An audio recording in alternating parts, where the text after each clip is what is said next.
नवी वर्ष नवी सुरुवात, उजळत्या भाग्याची नवी रुजवात.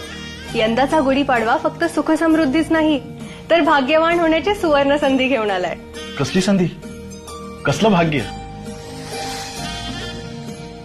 माय Oppo raffle and win exciting prizes या धमाकेदार स्पर्धेत भाग घ्यायचा आणि तब्बल 3000 लकी विनर्स पैकी एक व्हायचं. 6 लाख रुपयांची आलिशान कार आणि 3 सहभागी विजेत्यांसाठी 70,000 रुपयांची बाईक. एवढंच नाही, 5 लकी विनर्सना ओप्पो A3X 5G 4+128 हा सर्वाधिक पसंतीचा मोबाईल आणि इतर भरपूर बक्षिसे जिंकण्याची सुवर्ण संधी. अगं पण ही स्पर्धा आहे कोणासाठी? महाराष्ट्रातील सर्व ग्राहकांसाठी जे 15 मार्च ते 15 एप्रिल या कालावधीत ओप्पो फोन्स खरेदी करतील. पण या स्पर्धेत भाग कसा घ्यायचा? अरे फार सोपं आहे. नवीन ओप्पो फोन घ्यायचा, त्याच्यावर दिलेला रॅफल कोड स्कॅन करायचा आणि स्पर्धेत सामील व्हायचं. एवढंच. इतकंच?